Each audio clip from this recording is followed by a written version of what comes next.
భారత రాజ్యాంగ రిపబ్లిక్ దినోత్సవం జరుపుకుంటున్నాం.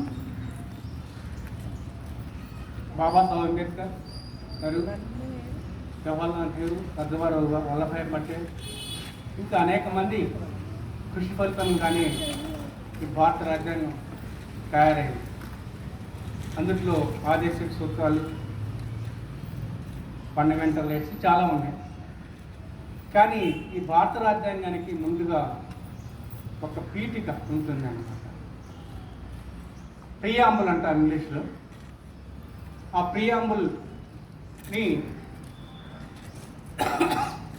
అందరూ చదవాలి. కేరళ ప్రభుత్వం ఈ సంవత్సరం నుంచే ఈ ప్రియాంబుల్ని తమ పాఠ్య పుస్తకాల్లో 10th వరకు పెట్టడం జరిగింది. ఈ ప్రియాంబుల్ని మనం అందరం చదువుతాం. నేను చదువుతాను, మీరందరూ రిపీట్ చేయవలసిన విజ్ఞప్తి చేస్తున్నాను. 1.5 minute పడుతుంది. కొంచెం ఉంచొని చదివితే బాగుంటుంది. Please stand. పీఠిక. భారత ప్రజలమైన మేము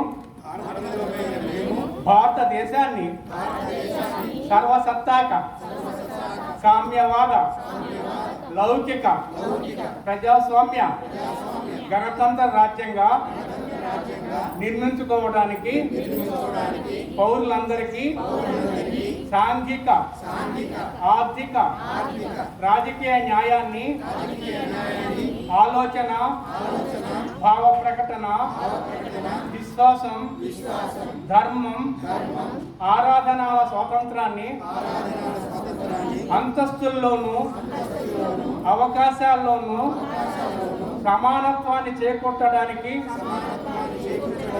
వారందరిలో వ్యక్తిత్వ గౌరవాన్ని, జాతీయ సమైక్యతను సంరక్షిస్తూ సౌభాతృత్వాన్ని పెంపొందించడానికి మన ఈ రాజ్యాంగ పరిషత్తులో